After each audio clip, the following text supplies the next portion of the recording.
ஆச்சி மசாலா. எந்த சமையலும் ருசி தேடும் ரகசியம். 20 ரூபாய். ரொம்ப டயர்டா இருக்கு. இயற்கையான டேட்ஸ், பாதாம், பிஸ்தா, கேஷு அண்ட் ஹனி கொண்டு தயாரிக்கப்பட்ட லயன் டேட் நட் பைட்ஸ். கதாநாயகர்களா அவர் பண்ணியிருக்காரு. யாரும் எடுக்காத முயற்சியை அப்போ அவர் எடுத்திருக்காரு. அதனுடைய தொடர்ச்சி தான் இன்னைக்கு நாமெல்லாம் யதார்த்த சினிமா எடுத்துட்டு பெருமைப்படுறது. அவர் அறிமுகப்படுத்திய மிகச்சிறந்த திறமைகள், நடிகர்கள், மிக முக்கியமாக அவருக்கு கீழே பணிபுரிஞ்ச இயக்குனர்கள், இணை இயக்குனர்கள் எல்லாருமே மிகச்சிறந்த இயக்குனர்களாக ஆகியிருக்கிறார்கள். அதனால அவருடைய பங்களிப்பு தமிழ் சினிமாவுக்கு மிக மிக அரிதான ஒன்று, மிக மிக பெரிதான ஒன்று.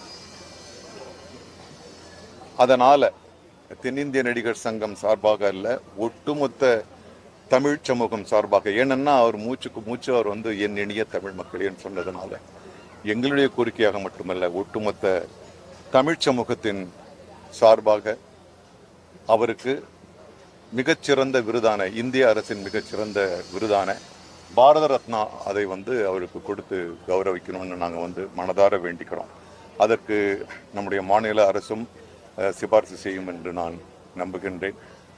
அது மட்டும் இல்லாமல் இந்த பகுதிக்கு, இந்த தெருவுக்கு கேஷோரினா பே என்ற ஒரு ஆங்கில பெயர் இருக்கு. தமிழ் தமிழ் என்று இருந்த பாரத ராஜா அவர்களின் பெயரை இந்த சாலைக்கு சூட்ட வேண்டும் என்று மாநில அரசிடம் மிக தாழ்மையுடன் கேட்டுக்கொள்கிறோம். இமயம் இன்னும் வான்மூட்டும் அதன் காவியங்களால், அது படைத்த காவியங்களால். நாளைக்கு அவர் மரியாதை செய்ய